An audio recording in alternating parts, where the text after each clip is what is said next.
Halo semuanya, perkenalkan nama saya Henny Stefanus. Pada video kali ini saya akan membahas tentang materi uji regresi linear. Baiklah, saya akan membahas poin yang pertama. Pengertian uji regresi linear dan macam-macam regresi. Uji regresi linear merupakan suatu alat ukur yang digunakan untuk mengukur ada atau tidaknya korelasi antar variabel. Analisis regresi adalah studi tentang masalah hubungan beberapa variabel yang ditampilkan dalam persamaan matematika. Analisis regresi terbagi menjadi dua, yaitu regresi linear dan non-linear. Analisis regresi linear terdiri dari analisis regresi linear sederhana dan analisis regresi linear berganda. Perbedaan keduanya terletak pada jumlah variabel independennya. Regresi linear sederhana hanya memiliki satu variabel independen, sedangkan regresi linear berganda mempunyai banyak variabel independen. Poin yang kedua, saya akan membahas tentang contoh soal kasus analisis regresi linear sederhana secara manual. Seorang engineer ingin mempelajari hubungan antara suhu ruangan dengan jumlah cacat yang diakibatkannya, sehingga dapat memprediksi atau meramalkan jumlah cacat produksi jika suhu ruangan tersebut tidak terkendali. Engineer tersebut kemudian mengambil data selama 30 hari terhadap rata-rata mean, suhu ruangan, dan jumlah cacat produksi. Penyelesaian yang pertama kita gunakan. Langkah pertama, penentuan tujuan. Tujuannya untuk memprediksi jumlah cacat produksi jika suhu ruangan tidak terkendali. Langkah kedua, mengidentifikasikan variabel penyebab dan akibat. Variabel faktor penyebab kita rumuskan dengan lambang X atau suhu ruangan. Variabel akibat kita lambangkan dengan Y, yaitu jumlah cacat produksi. Langkah ketiga, pengumpulan suatu data. Berikut ini adalah data yang dikumpulkan selama 30 hari berbentuk suatu tabel. Dapat dilihat tabelnya ada tanggal, rata-rata suhu ruangan, dan jumlah cacat yang ada. Langkah keempat, hitung X kuadrat, Y kuadrat, dan XY dan total dari masing-masingnya. Berikut ini adalah tabel yang telah dilakukan perhitungan X kuadrat, Y kuadrat, XY, dan totalnya.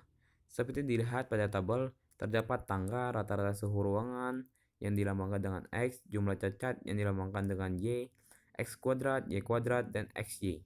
Dan totalnya juga terdapat di tabel yang paling bawah. Langkah kelima, menghitung A dan B berdasarkan rumus regresi linear sederhana dengan menghitung konstanta A.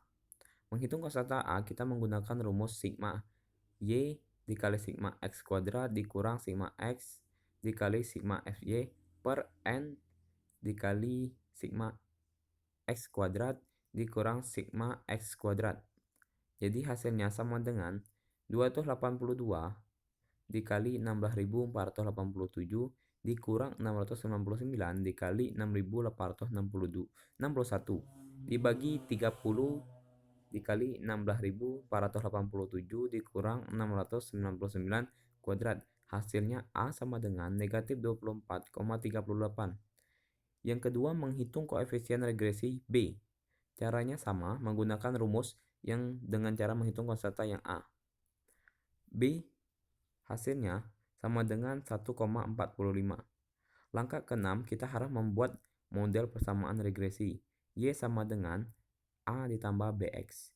Y sama dengan negatif 24,38. Itu adalah hasil dari menghitung konstanta yang A. Ditambah 1,45X. Ditambah itu 1,45X adalah hasil dari menghitung koefisien regresi B. Nah, langkah ketujuh, lakukan prediksi atau peramalan terhadap variabel faktor penyebab atau variabel akibat. Yang pertama, prediksikan jumlah cacat produksi jika suhu dalam keadaan tinggi, variabel X. Contohnya, jika kita menggunakan 30 derajat Celcius, Y sama dengan negatif 24,38 ditambah 1,45 dikali 30. Jadi hasil dari Y sama dengan 19,12. Jadi jika suhu ruangan mencapai 30 derajat Celcius, maka akan diprediksikan akan terdapat 19,12 unit cacat yang dihasilkan oleh produksi. Yang kedua, jika cacat produksi variabel Y yang ditargetkan hanya boleh 4 unit, maka berapakah suhu ruangan yang diperlukan untuk mencapai target tersebut? 4 sama dengan negatif 24,38 ditambah 1,45 X. 1,45 X sama dengan 4 ditambah 24,38. Jika ditanyakan X sama dengan 28,38 dibagi 1,45. Jadi hasil dari X sama dengan 19,57. Jadi prediksi suhu ruangan yang paling sesuai untuk mencapai target caca produksi adalah sekitar 19,57 derajat Celcius.